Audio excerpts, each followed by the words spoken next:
حضرت حذیفہ بن یمان ایک صحابی تھے، میرے نبی کریم علیہ السلام نا ان سے راز کی باتیں کرتے تھے۔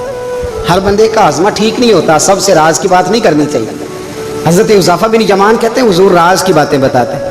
مدینہ منورہ میں جو منافقین تھے ان کی لسٹ بھی نبی پاک نے حضرت حذیفہ بن یمان کو دی تھی۔ جب کوئی مشکوک آدمی مر جاتا نا تو صحابہ کہتے ہیں ہم دیکھتے اگر حضرت حذیفہ نے جنازہ پڑھا ہے تو ہم بھی جنازہ پڑھ لیتے۔ نبی پاک نے بھی کچھ جنازے نہیں پڑھے، ترمذی میں ہے، فرمایا عثمان سے جو بغض رکھے اس کا جنازہ نہیں پڑھیں گے۔ حضرت حذیفہ بن یمان اگر جنازہ پڑھتے تو لوگ پڑھتے، وہ نہ پڑھتے تو لوگ جنازہ نہ پڑھتے۔ حضرت حذیفہ بن یمان کہتے ہیں جناب عمر فاروق کی خلافت کے آخری ایام تھے، کچھ دنوں کے بعد وہ شہید ہو گئے۔ فرماتے آدھی رات کا وقت تھا، میں گھر میں سویا تھا بڑا بے فکر، اچانک میرے دروازے پہ دستک ہوئی، میں گھبرا کے اٹھا، اتنی رات کو کون آیا؟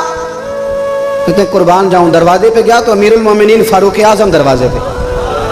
میں نے کہا عمر کوئی حکم تھا تو مجھے بلا لیتے۔ کہنے لگے میں نا امیر بن کے نہیں آیا، تیرا ویر بن کے آیا ہوں۔ امیر المومنین کی حیثیت سے سرکاری کام سے بلاتا تو وہاں بلاتا، مجھے ایک ذاتی کام پڑ گیا۔ کہتے میں نے عمر کو گھر کے اندر بلا کے چارپائی پہ بٹھایا، میں نے کہا حضور میں غریب آدمی میں کیا آپ کے کام آ سکتا ہوں؟ تو کہتے انہوں نے نا مجھے ساتھ بٹھا لیا، پھر میرا ہاتھ پکڑ لیا، کہنے لگے تو عمر کو جانتا ہے؟ عمر جھوٹ نہیں بولتا، تو جانتا ہے عمر وعدوں کا پکا ہے؟ کہا حضور جانتا ہوں۔ کہا میں اس وقت آیا ہوں جب دیکھ بھی کوئی نہیں رہا۔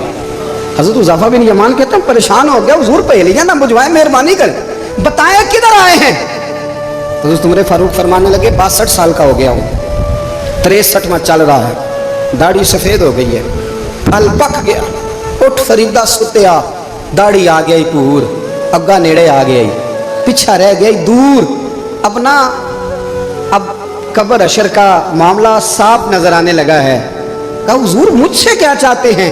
حضرت عمر رو پڑے، کہنے لگے آج میں عشاء کے بعد نکلا ہوں تو نبی پاک کے صحابہ مجھے نیک کہہ رہے تھے، پھر میں نے بچوں کی ماں سے اور بچوں سے بھی پوچھا ہے، وہ بھی مجھ سے راضی ہیں، پر حذیفہ تیرے ساتھ نبی پاک راز کی باتیں کرتے تھے، سچ بتا کہیں عمر کا نام منافقوں میں شامل تو نہیں؟ سچ بتا ان منافقین میں تو شامل نہیں، کہیں اوپر سے تو نہیں سارا کچھ؟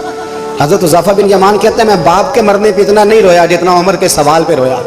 میں قدموں میں بیٹھ گیا، میں نے کہا نہیں عمر یہ تو میں نے نہیں سنا، لیکن یہ میں نے نبی پاک سے ضرور سنا ہے کہ میرے بعد اگر کوئی نبی ہوتا تو عمر ابن خطاب ہوتا۔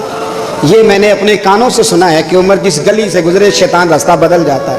یہ میں نے اپنے کانوں سے سنا ہے کہ 950 سال حضرت جبریل جناب عمر کی شان بیان کریں تو پھر بھی بیان نہیں ہو سکتا۔ یہ میں نے ضرور